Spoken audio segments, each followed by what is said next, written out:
Bismillahirrahmanirrahim. Masya-Allah. Alhamdulillahirabbil alamin.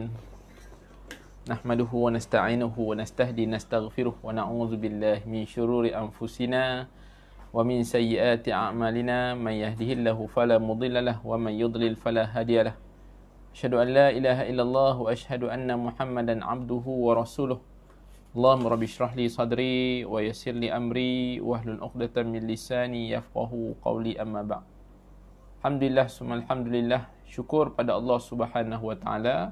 Allah berikan keizinan, ruang, peluang, dipanjangkan usia, diberikan kekuatan, diberikan nikmat kesihatan, dapat masih lagi sama-sama kita meneruskan kesinambungan kehidupan ini untuk sama-sama melakukan ketaatan kepada Allah Subhanahu wa taala.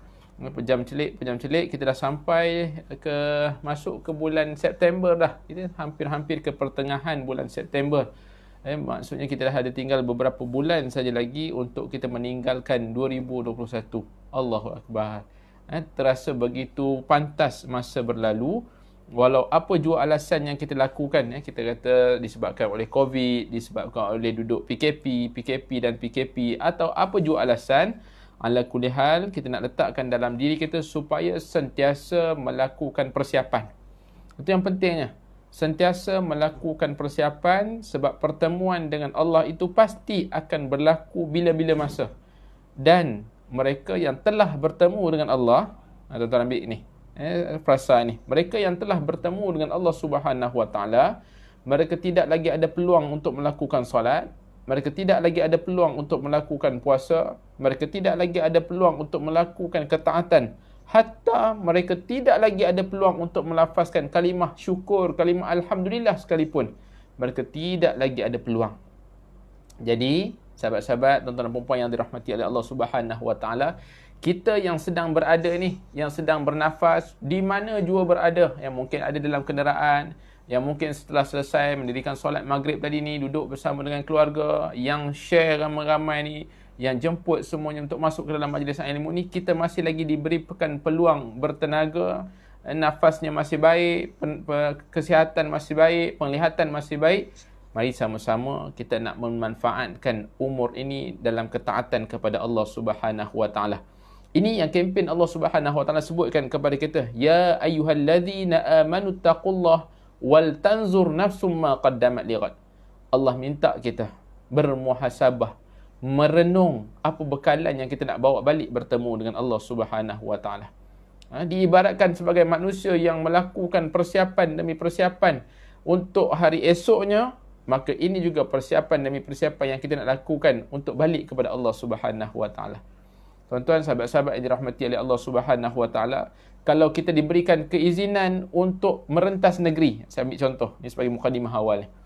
Kalau kita diberikan pelepasan, diberikan keizinan untuk merentas negeri, maka kita gembira, bersiap-siap nak balik ke kampung rumah kita, nak balik ke kampung halaman kita. Kita akan persiapkan apa jua, juadahnya, pakaiannya, persiapannya, ubat-ubatannya dan sebagainya.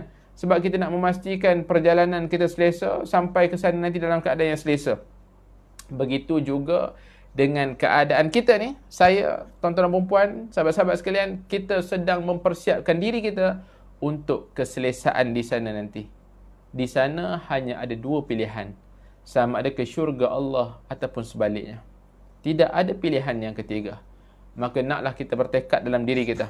Ini yang disebutkan oleh Syekh Abdul Qadir Mandiri dalam kitabnya Penawar Bagi Hati. Salah satu sifat yang perlu disematkan dalam hati kita adalah sifat takutkan Allah Subhanahu wa taala. Takut dengan erti kata semakin timbul keinginan untuk berdamping ataupun memperbaiki hubungan dengan Allah Subhanahu wa taala. Hari ini kita masih lagi di awal-awal bulan Safar. Jadi apa persiapan kita untuk kita bermuhasabah? Apa kaedah kita nak memperbaiki hubungan kita dengan Allah? Apa kaedah kita? Sebab itu kita memerlukan jadual kehidupan kita untuk kita nilai bagaimana prestasi ibadah kita. Hari ini hari Jumaat, semalam lah kira dah lepas hari Maghrib ni, dah masuk hari Sabtu. Jumaat tadi, macam mana persiapan kita? Selawat kita bertambah ataupun tidak? Bacaan kahfi kita selesai ataupun tidak? Sedekah jariah kita bertambah ataupun tidak? Apa persiapan yang kita lakukan hari Jumaat seandainya Jumaat tadi ni Jumaat yang terakhir bagi kita? Allahumma salli ala sayyidina Muhammad. Tuan-tuan, seandainya hari ini merupakan hari terakhir kita, maka kita akan nak bersiap dengan baik untuk melakukan yang terbaik sebelum bertemu dengan Allah Subhanahu wa taala. Itu sebagai mukadimah awal. Kita baru saja melepasi tajuk berapa nilai diri kita dalam kitab Jadid Hayatak, dalam kitab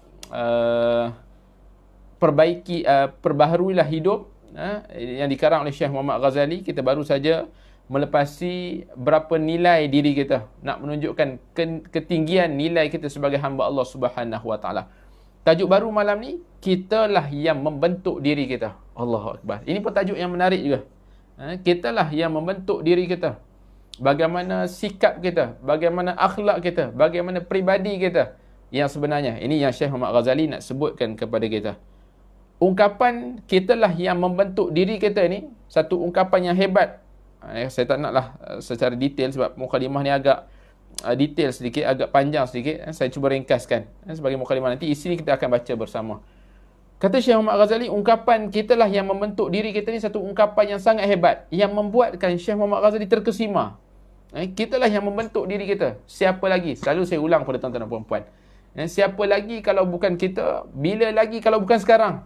Untuk kita melakukan perubahan, untuk kita melakukan penambahbaikan hubungan dengan Allah Subhanahu wa taala. Siapa lagi kalau bukan kita? Dan kitalah yang nak membentuk diri kita dengan usaha-usahanya, bukan biar sebegitu, tapi dengan usaha-usahanya. Landasan ilmunya. Istiqamah bermula dengan ilmu, perubahan bermula dengan ilmu, penghijrahan bermula dengan ilmu. Bila landasan ilmu kita tepat, benar, maka insya-Allah Allah permudahkan semuanya. Kata Syekh Muhammad Ghazali lagi, dikisahkan ada beberapa kawan yang berusaha untuk meniru gaya orang lain, disebabkan oleh terpikat dengan karakter-karakter manusia lain, tapi gagal untuk meniru secara total, secara keseluruhan. Saya baca kepada tuan-tuan. Kata Syekh Muhammad Ghazali, saya teringat kisah pada waktu kecil dahulu, ketika belajar di sekolah menengah, kami memiliki seorang guru yang menjadi idola ramai pelajar. Ingat lagi tuan-tuan, kita imbau kembali zaman-zaman persekolahan. Ada tak begini? Kita minat nak jadi macam cikgu tu. Kita minat nak jadi seperti seseorang yang kita idolakan. Beliau sudah lama mengajar di sana, dalam 20 tahun namanya. Beliau memiliki suara yang unik, gaya bicara yang menarik, memiliki beberapa ungkapan tertentu yang sering beliau ucapkan ketika mengajar atau berbual-bual dengan pelajar. Antaranya, beliau terbiasa menyebut benar kepada murid-muridnya, disertai gerak tubuh dan tangan yang unik. Guru kami ini juga biasa memegang dua bahu sebagai ungkapan sayang kepada anak muridnya. Sikap dan kebiasaan guru kami ini memang menarik hati para pelajar yang dididik. Bahkan ada sebahagian siswa yang meniru dan mencontohi perilakunya itu, daripada gaya bicara sampai kepada gerak tubuhnya. Allahu akbar. Tuan-tuan tengok Anehnya, mereka yang meniru dan mengikuti gaya guru itu ialah murid-murid golongan pintar. Mereka juga meniru semua ceramah dan kertas kerjanya. Sayang sekali peniruan ataupun taklid yang menurut saya buruk ini, sebab kejujuran, keikhlasan, produktiviti dan kebenaran justru akan hilang dalam musim taklid. Mengikut sambarono saja. Mengapa seseorang tidak tumbuh mengikut fitrah yang sudah Allah Subhanahu wa taala ciptakan untuknya? Sebagaimana ragam tanaman yang tumbuh di tempat masing-masing, tidak perlu kurma berubah menjadi anggur atau buah-buahan berubah rasa dan warna. Langkah yang paling mudah yang diambil seorang pelaku plagiarism adalah membuang kepribadiannya sendiri dan menggantikannya dengan kepribadian orang yang ditirunya. Sedangkan Syekh Muhammad Ghazali nak sebutkan kepada kita, sedangkan diri kita ni dah ada jati diri masing-masing. Diri kita dah ada prinsip masing-masing. Kita bentuk dengan persekitaran diri kita, peribadi diri kita, yang kalau kita cuba untuk menciplak karakter manusia lain sekalipun, pastinya gagal untuk menciplaknya 100%. Apabila orang yang ditiru mengemukakan pendapat, maka dia hanya menyokong dan menguatkannya. Sekiranya mereka memintanya berpendapat, maka dia akan pilih pendapat yang paling sesuai dengan keinginan mereka. Suatu hari, saya pernah berkata kepada pelaku plagiat ini, adakah seperti ini para pengikut Muhammad memperlakukan Muhammad? Meskipun baginda ialah teladan yang terbaik semua makhluk. Tak kala Nabi SAW meminta pendapat para sahabat mengenai nasib tawanan perang Badar. Setiap daripada mereka mengemukakan pendapat sesuai dengan karakter dan watak masing-masing. Lihat. Cuba dibawa kepada kita bagaimana karakter sahabat. Abu Bakar dengan karakternya, yang sosok yang penuh dengan kearifan, kebijaksanaan, menawarkan keampunan kepada tawanan Badar. Tapi Umar, sosok yang keras, mengusulkan untuk dibunuh. Tapi selesai saja bermusyawarah, selesai saja mesyuarat, Nabi SAW menyebut tentang Abu Bakar ini mirip kepada Nabi Ibrahim, yang berkata kepada kaumnya, dirakamkan oleh Allah Subhanahu Wa Taala dalam surah Ibrahim, barang siapa mengikutiku maka dia termasuk golonganku, dan barang siapa menderhakaiku maka engkau Maha Pengampun, Maha Penyayang. Allah, tengok lembut karakter Nabi Allah Ibrahim ni. Sementara Umar lebih mirip kepada Nabi Nuh alaihissalam, yang turut dirakamkan dalam Quran, surah Nuh ayat 26-27. Ya Tuhanku, janganlah engkau biarkan seorang pun di antara orang kafir tinggal di bumi ini. Sesungguhnya jika engkau biarkan mereka tinggal, nescaya mereka akan menyesatkan hamba-hambamu, dan mereka hanya akan melahirkan anak-anak yang jahat dan tidak tahu bersyukur. Lihat karakter. Daripada riwayat di atas, kita nampak jelas bahawa kedua-dua sahabat Abu Bakar dan Umar ni sama-sama nakkan kebenaran sesuai dengan petunjuk akal dan karakter unik masing-masing dalam menyelesaikan satu masalah. Sikap bebas daripada mengikut membabi buta. Ini ialah yang disebut dengan taklid tadi ni, disebut oleh Islam, yakni fitrah. Allah Subhanahu Wa Taala disebabkan dia menciptakan manusia menurut fitrah itu. Dengan watak dan karakter masing-masing yang bersih dan murni, para sahabat menemani dan berjuang di sisi Rasulullah sallallahu alaihi wasallam. Tidak ada seorang pun daripada mereka yang terlalu berkira-kira untuk meminta baginda Nabi sallallahu alaihi wasallam mengubah sikap dan keputusannya di medan perang. Itu tentunya disertai usul dan cadangan yang lebih baik.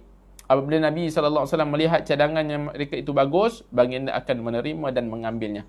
Bagaimana karakter kita? Hasil daripada didikan ibu ayah kita, hasil daripada didikan kita di sekolah, sekolah rendah, sekolah menengah, kampus, persekitaran dan sebagainya. Bagaimana kita jelmakan karakter kita untuk membela agama kita, untuk menjadi manusia yang dilihat sebagai duta Islam yang sedang bergerak, sedang berjalan, tanpa dipengaruhi oleh sesiapa pun. Walaupun kita ada figura-figura tertentu yang kita minat, silakan, tidak ada masalah. Tapi itu tidak langsung menjejaskan kita punya pendirian kita untuk menyebarkan kebaikan, untuk jadi manusia yang berprinsip tadi ni. Semoga para pemimpin dan penguasa kita mengetahui kebenaran ini. Hakikatnya mereka selalu mengutamakan orang yang disukai atau menjilat. Ini istilahnya tadi. Meskipun tidak mempunyai kemampuan berbanding orang yang memiliki karakter kuat, yang bebas meskipun memiliki kapasiti dan integriti dalam pekerjaannya. Ini benar-benar satu malapetaka. Kalau kita ada prinsip yang jelas, yang kuat, maka kita tidak akan terpengaruh dengan mana-mana prinsip. Ini yang disebutkan, kadang-kadang saya ambil istilah mudah, tuan-tuan. Seandainya diri kita ni sudah dimasukkan chip, istilahnya, dimasukkan keimanan yang kuat kepada Allah Subhanahu Wa Taala, jelas imannya kepada Allah Subhanahu Wa Taala, tuntas keimanannya kepada Allah Subhanahu Wa Taala, maka sukar untuk digoyah walau apa jua yang melanda.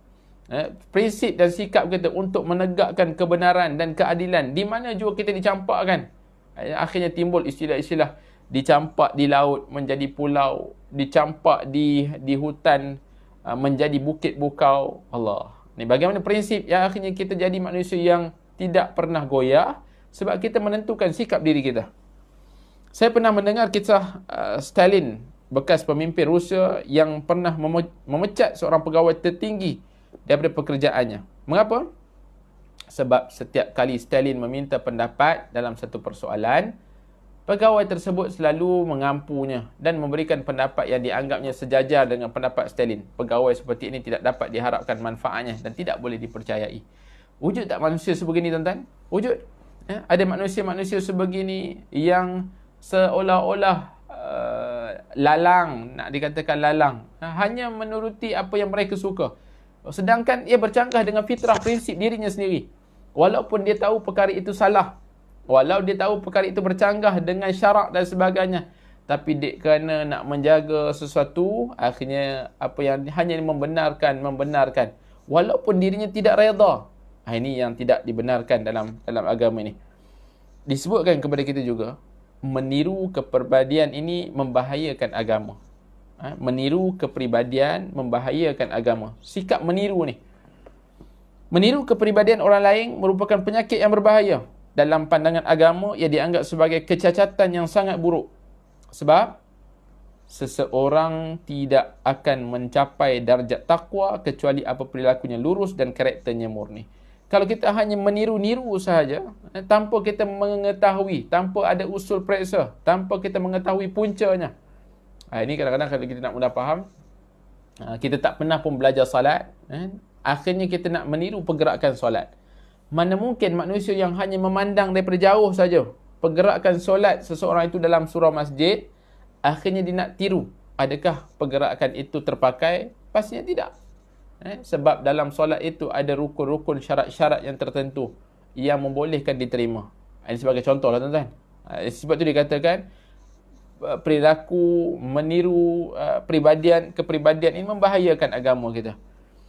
Sebab seseorang itu tidak akan mencapai darjat takwa tadi ni apabila karakternya lurus murni. Setiap peniru pada orang lain tanpa prinsip dan alasan yang benar hanya akan membuatkan seseorang itu menjadi lebih buruk sekali. Sebab itu prinsip asas, dasar asas perlu diletakkan dahulu. Walaupun kadang-kadang bila kita dah duduk dengan orang-orang yang baik, akhirnya kita boleh terpengaruh, tapi kita ada prinsip kita. Kita ada jati diri kita yang kita bina, mungkin hasil didikan guru-guru kita. Beberapa tahun lalu saya pernah mendengar seorang mahasiswa fakulti undang-undang yang kemudian terjun ke bidang jurnalism berpidato di hadapan orang ramai. Pada waktu itu tema pidatonya adalah sekitar wahdatul wujud. Ini yang disebutkan ni, atau fana, kesatuan hamba dengan Tuhan, atau tema-tema seumpama itu yang dibicarakan oleh para sufi. Setelah melalui kajian dan usaha yang panjang, saya tidak begitu memahami tema-tema seperti itu hanya berdasarkan pengetahuan saya. Golongan sufi belum lagi mampu menjelaskan konsep-konsep itu sehingga mencapai tahap boleh diterima kebenaran dalam Islam. Ini disebutkan pendapat Syekh Muhammad Ghazali. Saya mendengar mahasiswa itu meniru ucapan penyair sufi yang bermunajat kepada Tuhannya. Jika terlintas dalam fikiran keinginan kepada selainmu, sungguh aku pasti menghukum diriku telah murtad. Allahu Akbar. Menghukum dan menetapkan diri sebagai seorang yang murtad adalah perbuatan yang salah dan batil. Ini sebab tidak sama kalau kita nak letakkan diri kita dengan diri para sufi yang telah mengetahui hakikatnya. Tapi ungkapan itu ungkapan yang salah. Sebab kita menghukum diri kita sebagai murtad. Saya juga pernah mendengar penghukuman seumpama itu daripada para pensyarah terkemuka yang mengajar mahasiswa tersebut dalam bidang dakwah, ibadah dan mujahadah. Sungguh saya tidak tahu kebenaran apa yang mereka ucapkan, sebab hanya Allah yang berhak dan layak menentukan nasib dan kedudukan seorang hamba, baik kedudukan lahiriah maupun kedudukan rohani. Sebab itu dalam unsur agama, bab-bab tiru meniru ini adalah tidak tepat dan tidak dibenarkan dalam agama kita. Tiba-tiba ingatan saya kembali ke masa sekolah rendah, iaitu pada waktu kami disuruh menghafal, menyampaikan beberapa baris syair atau pidato singkat. Seorang rakan saya yang memang jago menghafal pidato menyampaikan pidato terkenal milik Tariq Ibn Ziyad ketika membangkitkan semangat tempur pasukannya melawan musuh. Kami sampai terbayang-bayang kapal terbakar di belakang kami, sementara pasukan musuh berada di depan kami. Medan perang dalam bayangan kami berpindah ke ruangan kelas. Hebat manusia berpidato sebegini. Apa yang berlaku apabila teman saya tadi benar-benar menganggap dirinya Tariq bin Ziyad? Jenaka yang pastinya membuatkan kita tertawa ialah jenaka yang ada dalam agama. Sudah pasti melihat sendiri bagaimana para pemuda yang sebetulnya masih perlu membimbingan dan didikan melompat jauh ke dalam bid'ah mengikut penuturan yang terdapat dalam syair-syair Ibnu Al-Farid tadi. Peniruan mereka terus berubah-ubah. Mereka meniru orang besar tertentu pada waktu lain, meniru tokoh besar yang lain. Ini tanpa prinsip atau tanpa ilmu asas yang benar. Saya sebutkan tanpa ilmu asas yang benar. Sebab itu Syekh Muhammad Ghazali pesan kepada kita pada awalnya untuk kita menetapkan dasar-dasar awal, untuk dijelaskan prinsipnya supaya kita tidak terpesong kepada mana-mana prinsip peniruan yang lain. Ditekankan lagi kepada kita, setiap manusia ini diciptakan dengan unik. Ketika manusia terpisah daripada tabiat fitrah dan karakter akalnya, kehidupan mereka menjadi rosak dan perilaku mereka menjadi goyah. Kita pernah mendengar kisah tentang burung gagak yang teringin berjalan di tanah. Apa hasilnya? Burung ini tak mampu melangkah sebagaimana yang diinginkan dan tidak pula dapat terbang sebagaimana potensi semula jadinya. Hakikatnya, sangat sukar bagi seseorang untuk menjadi orang lain. Hakikatnya, sesulang sekali tuan-tuan. Hakikatnya, sukar bagi seseorang menjadi orang lain, sebanyak dan seberat apapun usahanya. Dalam satu kisah yang lain, Dale Carnegie mengisahkan, saya pernah bertanya kepada Director HRD, The Saucony Vacuum Oil Company, tentang kesalahan terbesar yang dilakukan oleh calon pekerja di syarikatnya. Beliau menjawab, kesalahan paling besar yang dilakukan calon yang ditemuduga adalah mereka tidak mahu menjadi diri mereka sendiri. Bahkan, bukannya mengemukakan fikiran dan pendapat sendiri dengan jujur, mereka justru cuba menjawab pertanyaan dengan jawapan yang mereka anggap disukai atau dikehendaki oleh penemuduga. Penipuan ini tentu tidak akan berjaya sebab tidak ada seorang pun yang mahu menerima orang yang mengakui sesuatu yang bukan miliknya. Tapi itulah hakikat yang betul, tuan-tuan. Kalau bila kita baca sebegini, kadang-kadang memang terpalit dengan diri kita. Penipuan karakter kita. Kita nakkan sesuatu jawapan-jawapan yang disukai oleh orang lain. Hakikatnya, walaupun kita tercalon nanti, ia akan menjejaskan kredibiliti diri kita. Kita terpaksa melakukan sesuatu perkara yang kita tidak suka. Akhirnya, perkara itu membebankan diri kita. Ini yang disebutkan oleh Syekh Muhammad Ghazali. Ini yang tidak sepatutnya sebenarnya.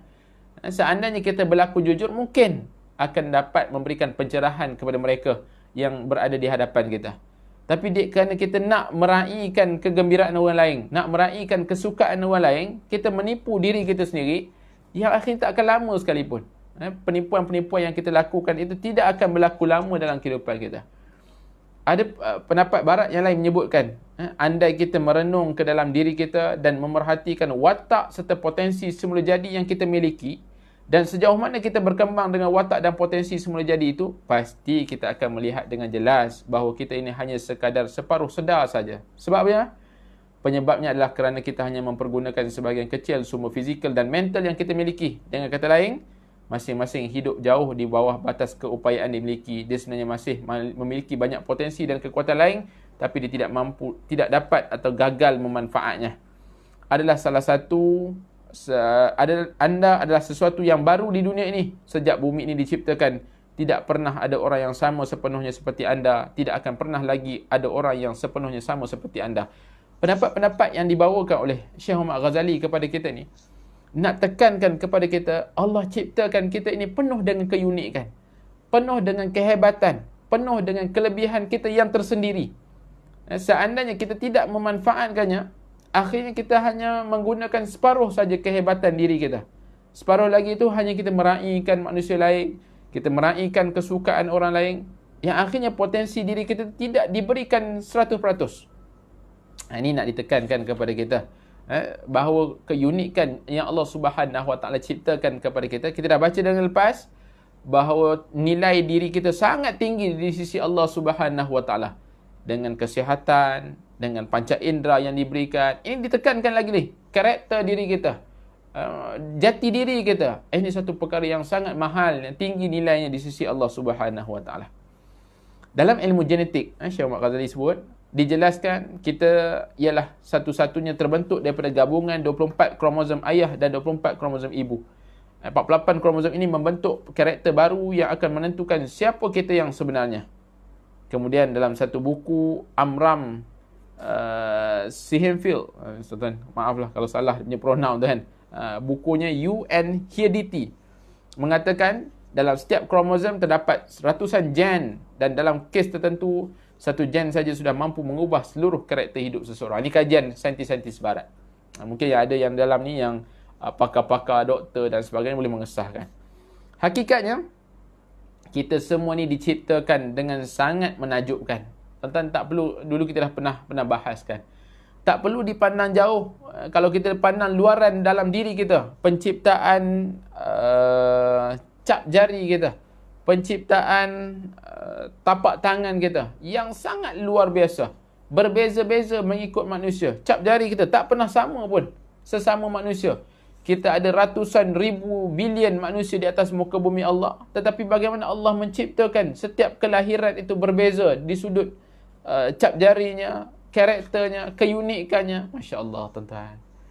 Akhirnya nak jadikan kita apa ni? Bila mengetahui perkara-perkara seperti ini, satunya mengetahui nilai diri kita yang sangat hebat, tingginya. Akhirnya yang kedua, bagaimana keinsafan, bagaimana kita merasakan bahawa Allah Subhanahu Wa Taala dengan maha hebatnya membuatkan kita semakin tertunduk di hadapan Allah Subhanahu Wa Taala. Setelah ayah dan ibu kita bertemu, sel sperma bersenyawa dengan sel ovum, hanya akan ada kemungkinan daripada 300 bilion kemungkinan yang ada. Ada kemungkinan itu ialah diri kita. Dengan kata lain, apabila kita mempunyai saudara kandung sebanyak 300,000 bilion, tidak ada seorang pun daripada mereka yang sama persis dengan kita. Allahu Akbar. Hebat. Maha suci Allah Subhanahu Wa Taala. Anda adalah satu kehidupan yang baru di dunia ini. Jadi bersukacitalah kerananya. Gembiralah. Manfaatkan hidup ini. Pergunakan dan manfaatkan sebaiknya semua yang anda miliki. Manfaatkan semua potensi dan karakter yang anda bawa sejak lahir lagi. Sebab itu Syekh Muhammad Ghazali sering, kalau kita baca daripada awal, sering memberikan kata-kata azimat, motivasi kepada kita supaya kita tidak jadi manusia yang merendah-rendahkan diri tanpa sebab. Yang merendah-rendahkan diri kita tidak pada tempatnya. Yang kita rasa diri kita hina terlampau-lampau, yang akhirnya kita jadi manusia putus asa. Bukan begitu. Sedangkan banyak pesanan-pesanan untuk kita manfaatkan apa jua ruang yang diberikan oleh Allah Subhanahu Wa Taala agar kita jadi hamba Allah yang hebat, produktif, proaktif dan sebagainya. Hebat tuan. Supaya kita tidak lagi merasakan tak boleh buat apa dah. Dulu kan kita pernah baca, saya ulang-ulang lagi ni. Dulu kan kita pernah baca, ada manusia yang mati sebelum dia mati. Sebab zikir hariannya hanya matilah aku hari ni, matilah aku hari ni. Zikirnya hanya mati dan mati, sedangkan dia belum mati. Ini yang ditekankan oleh Syekh Muhammad Ghazali. Bagaimana melihat ruang-ruang kemampuan, kehebatan yang Allah Subhanahu Wa Taala berikan kepada kita. Nilai yang tinggi ini, suntikan semangat ini, pastinya ada yang terbaik yang sedang Allah Subhanahu Wa Taala susun kepada diri kita, sebab kita membentuk diri kita sendiri. Emerson pula berkata, seorang pendapat barat, akan tiba masanya semua orang menyedari bahawa iri hati adalah satu kebodohan dan peniruan adalah satu perbuatan membunuh diri. Dia harus menerima dirinya sendiri, sama ada baik maupun buruk. Maksudnya, apa guna kita berhasad, dengki, iri hati, khianat kepada manusia lain, seolah-olah kita nak merampas sesuatu daripada manusia lain. Ingat lagi, hasad, apa itu hasad? Tidak suka manusia lain dapat nikmat, suka kalau nikmat seseorang itu hancur. Ini perasaan ni, perasaan hasad yang perlu kita buang. Ini juga disebutkan oleh Syekh Muhammad Ghazali, oleh Syekh Abdul Qadir Mandili dalam kitabnya Penawar Bagi Hati. Penyakit sifat hasad ini. Kenapa perlu ada penyakit-penyakit sebegini? Seolah-olah kita rasa nikmat yang seseorang itu dapat, adakah ia bersesuaian, secocok dengan kita? Kadang-kadang kita rasa kita nak tiru perbuatan, kita nak tiru, kadang-kadang ia tidak cocok ataupun tidak sesuai dengan diri kita. Bagi manusia yang menyedari hal ini, akhirnya dia akan terfikir bahawa sifat hasad itu adalah satu sifat kebodohan sebenarnya. Mengapa perlu ada sifat-sifat sebegini? Sama ada baik maupun buruk sebagai sebahagian daripada dirinya, bahawa sekalipun alam semesta yang luas ini dipenuhi dengan hal-hal yang baik, tidak akan hatta sebiji jagung yang bernutrisi pun dapat diperolehnya tanpa melalui kerja keras dan yang dicurahkan pada sebidang tanah yang diberikan kepadanya untuk diusahakan. Kekuatan yang ada pada dirinya benar-benar baru dan unik, dan tidak seorang pun tahu kecuali diri sendiri apa yang dapat dilakukan, dan dia sendiri tidak akan mengetahuinya sampai dia benar-benar mencuba kekuatan dirinya. Jadi Syekh Muhammad Ghazali masih lagi nak memberikan pesanan kepada kita tentang berkaitan dengan kita lah yang membentukkan diri kita ini, dengan setiap umat memiliki kiblat. Apa maksudnya tuan-tuan? Lihat tuan-tuan, kita ambil masa sedikit insya-Allah. Bagi yang tinggal di kawasan Lembah Kelang dan sewaktu dengannya, azan sudah pun berkumandang. InsyaAllah kita ambil sikit saja masa tuan-tuan, 5 ke 10 minit ini untuk kita habiskan tajuk ni insyaAllah. Setiap umat ni, kata Syekh Muhammad Ghazali, memiliki kiblat. Apa maksudnya? Berdasarkan prinsip-prinsip ilmiah inilah, dalam satu majalah Mimbar Al-Islam menafsirkan ayat surah Al-Baqarah ayat 148. Masya Allah. Rawang sedang Ustaz. Masya Allah. Di Rawang mungkin sedang dilaungkan azan. Insya Allah kita ambil masa sedikit. Dan selepas ini kita tunaikan solat. Insya Allah. Ayat 148 surah Baqarah menyebut dan setiap umat memiliki kiblat dan dia menghadap kepadanya. Maka berlumba-lumbalah kamu dalam kebaikan di mana saja kamu berada. Allah pasti akan mengumpulkan kamu semua. Sungguh Allah Maha Kuasa atas segala sesuatu. Penjelasan terhadap firman Allah di atas penting untuk saya ungkapkan di sini.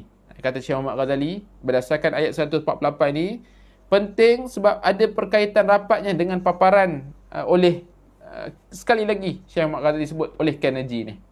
Banyak ungkapan-ungkapan yang dipetik oleh Dale Carnegie ni. Sebab kita tahu dalam mukadimah pun memang Syekh Muhammad Ghazali menyebut tentang bagaimana kajiannya terhadap buku barat ni. Ayat ini pun mengandungi makna dan maksud lebih lain. Maksud lain yang cakupannya lebih luas dan lebih dalam. Dalam ayat ini, dalam ayat 148 surah Baqarah tadi ni, terdapat beberapa maksud dan topik pembicaraannya. Di antaranya apa? Ia berbicara tentang kiblat dan perpindahan dari daripada Baitul Maqdis ke Masjidil Haram. Itu yang pertama yang kita ketahui lah, kita baca tentang ayat ni.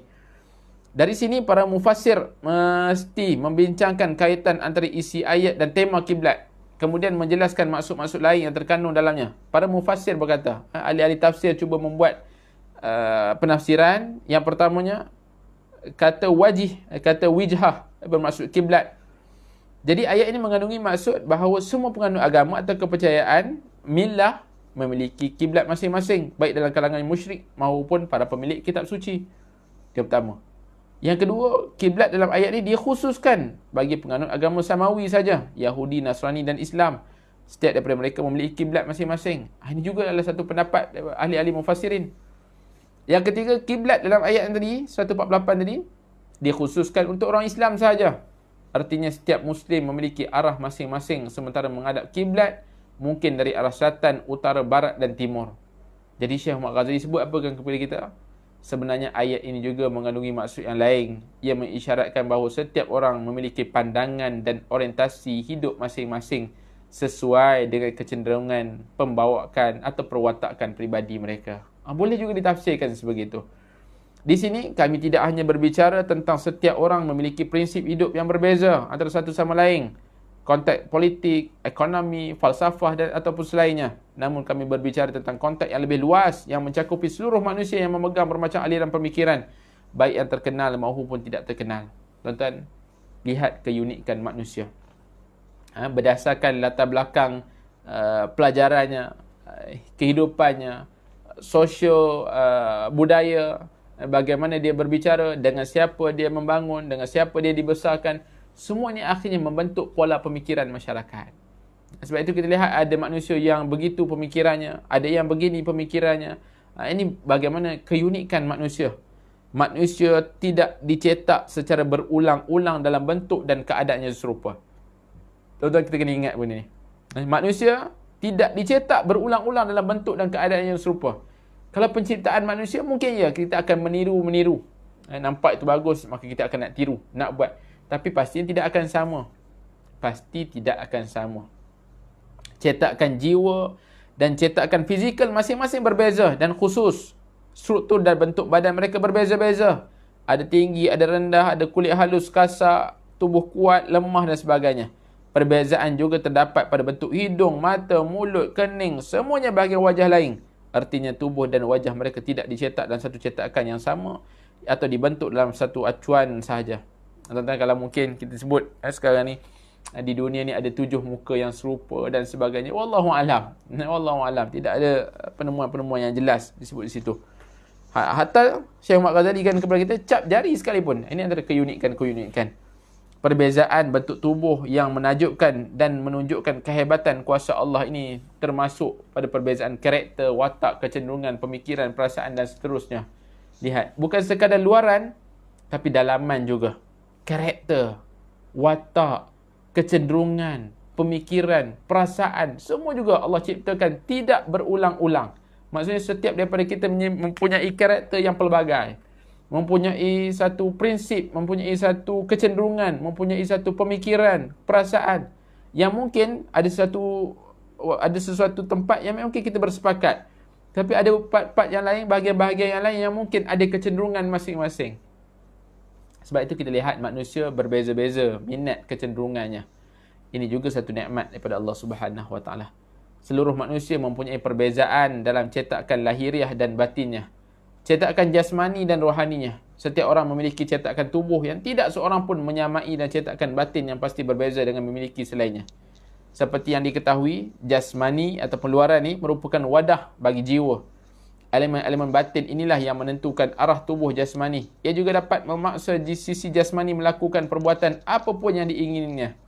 Tabiat memiliki hukumnya sendiri. Naluri mempunyai tuntutannya sendiri. Perasaan mempunyai kecenderungannya sendiri. Serta pemikiran mempunyai logik dan kritikannya sendiri. Semua itu tidak akan dapat menonjol atau menggambarkan hakikat tersembunyi kecuali dibantu elemen jasmani yang ada pada tubuh. Masya Allah.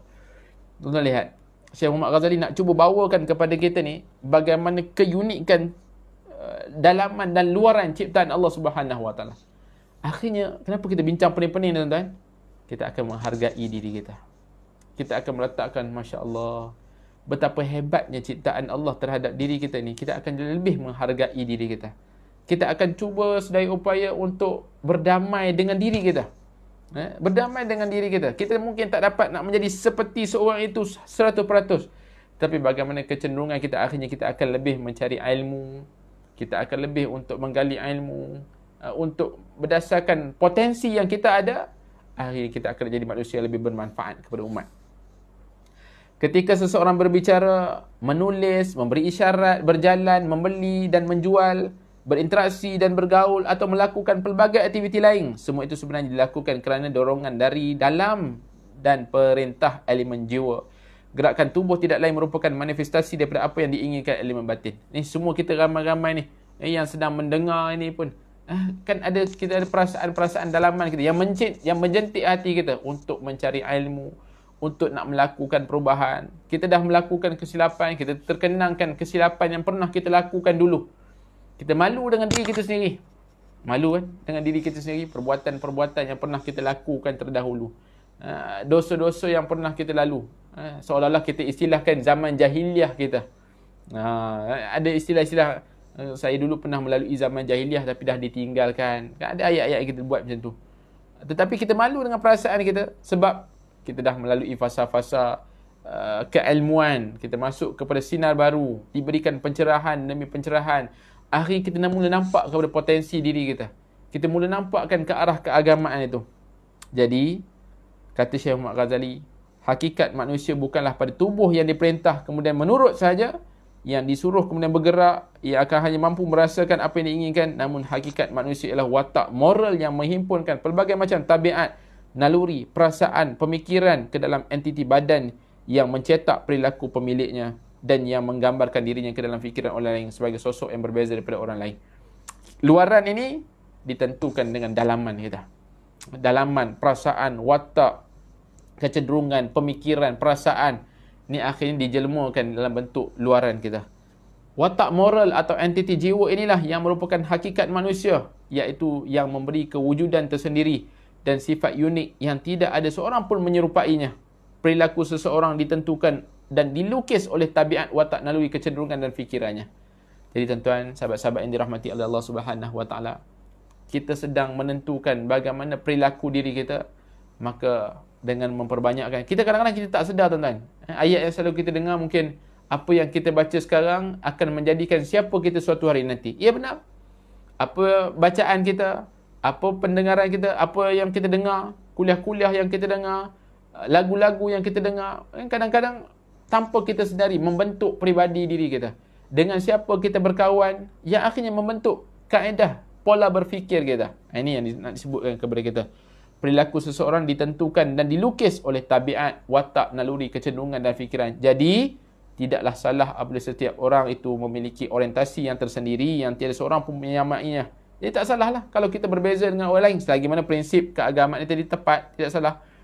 Inilah maksud firman Allah Subhanahu Wa Taala, dan setiap umat memiliki wijhah, kiblat tadi ni, dan yang dia menghadap kepadanya. Dalam tafsir Imam Qurtubi juga telah mengemukakan pandangan yang serupa mengenai ayat ini. Setiap orang memiliki kiblat dan arah mereka sendiri. merekalah yang membentuk diri mereka. Allahu Akbar. Kita ada perilaku diri kita sendiri, maka kita membentuk ke arah kebenaran tadi ni. Saya nak buat, ada dua rumusan yang Syekh Muhammad Ghazali sebutkan kepada kita. Dalam tajuk, kitalah yang membentuk diri kita. Tidak ada seorang pun dalam keadaan merasakan bahawa dirinya hina, dirinya tak cukup lengkap, dirinya tak cukup kapasiti dan sebagainya.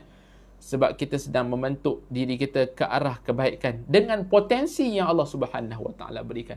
Ayo bangkit sahabat-sahabat sekalian yang mungkin terduduk kerana merasakan seolah-olah ujian dunia menghimpit, yang kita rasa kita tak ada apa dah dalam dunia ni, yang kita rasakan seolah-olah dunia ni menekan kita, Allah menzalimi kita, kita rasakan seolah-olah sebegitu.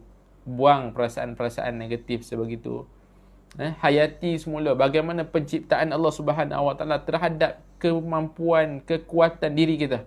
Kita mungkin tak dapat nak jadi seperti orang-orang yang telah sekian.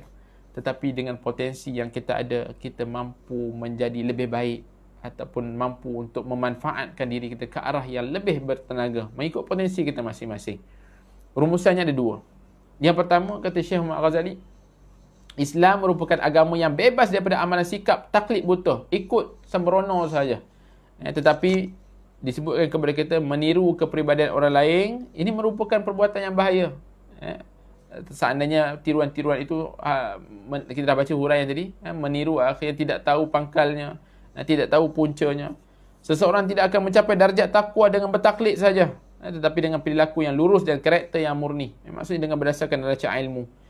Kejujuran, keikhlasan, produktiviti dan kebenaran akan hilang apabila kita mengikut sembrono. Apabila orang yang ditirunya mengungkapkan pendapat, maka pentaklid hanya menyokong dan menguatkannya. Sebab kalau manusia yang hanya mengikut, tidak ada prinsip, ini yang berbahaya, kata Syekh Muhammad Ghazali. Manusia yang tidak ada prinsip, hanya mengikut je. Ini yang salah, yang dilarang, yang merupakan penyakit yang berbahaya. Nak jadi orang yang baik, ya silakan jadi orang yang baik. Tapi tidak ada prinsip dalam diri kita.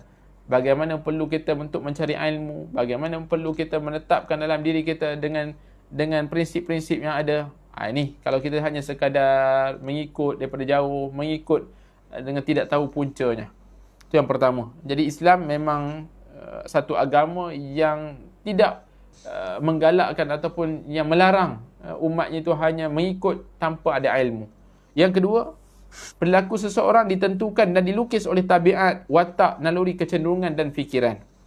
Watak moral atau entiti jiwa ini yang merupakan hakikat manusia, iaitu memberinya kewujudan tersendiri dan sifat unik yang tidak ada seseorang pun yang menyerupainya. Jadi tidaklah salah apabila setiap orang memiliki orientasinya yang tersendiri yang tidak seorang pun menyamainya. Yang kedua, nak sebutkan kepada kita, setiap perilaku kita ini dilukis oleh tabiat, watak, kecenderungan, pemikiran kita. Jadi, bagaimana untuk kita meraihkannya? Tidak ada seorang pun yang diistilahkan sebagai gagal.